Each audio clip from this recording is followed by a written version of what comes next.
Hey Eric, we are on a boat on Stratford Lane in a neighborhood in Kingwood. We are one of many boats that are out here searching these neighborhoods, trying to see if there's anybody still inside. If you want to take a look at just how high the water level is in this area. Texas Task Force 1 was out at the checkpoint, as well as HPD, Kingwood Police. They're out here monitoring boats as they come in and out of the water. Just about an hour ago, they stopped letting in smaller boats because this current is continuing to get stronger and the water is continuing to rise. We actually met these gentlemen on the road. We were driving, trying to get to this area, and we met them at a stoplight. We saw them pulling a boat and decided to hook up with them. They came all the way from Kentucky because they saw the need here in the Houston area because of Hurricane Harvey. They wanted to be here and they wanted to help. So John, tell me why, what played into your decision to come here? Well, I watched it on TV and I thought, there's got to be something I can do, you know. I laid down and I tried to sleep and I had a burden on my heart and I feel like God was telling me I need to come help. So I drove 18 hours, came down here and jumped in the water and been looking ever since, trying to help somebody, you know. We just come from a time in Kentucky where people used to love people and use things, and it seems like the world's graduated to using people and loving things, you know. And there's a lot of good people down here, Bent, though. I mean, I feel right at home down here. I miss my family, but I feel right at home. And where have you been in the last few days? What have you seen while in Houston?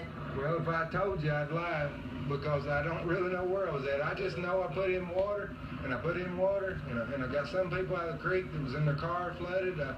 Well, we just put in over on by I-45. Anywhere that they would let us get in, we got in. And believe me, it's hard to get in, but there's reasons for some of it. I mean, the current's strong, and thank God we brought a bass boat with something to push us around. But some of these little boats are struggling with the current, and they're having to rescue the rescuers, you know, so that's why they're kind of cautious, I guess. But I'm just thankful that God can use me to do a little bit of something for somebody, and glad to meet you and glad to know you.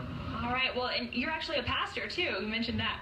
Well, I actually, at this time, I don't pastor. I'm just an evangelist, but I think pastoring, you have to have a heart for it. But I love people, but I just, not so much the social gathering or church, but I love evangelizing. I love God, and met up with my brother Danny here, and great man of God, and God just brought our paths together, and I just thank God for everything. There's people that fed us in Houston. We were going down the road from a rescue, and these people flagged us down and said, we can't do anything else, but we're barbecuing for all the rescue. We stopped, and them people fed us. We felt like we was at home. I mean, and we were hungry. I mean, there's no place open to get nothing to eat, and them people fed us. I just wanted to cry, man. I've never seen so much love in a place in my life as I've seen here, and I just thank God for the opportunity to do something for me. All right, well, we thank you for letting us come along with you so we can give you these pictures of what's going on in our city. So much love and so much devastation. Look at these cars. Water all the way up the side of them. So far, we have not been able to get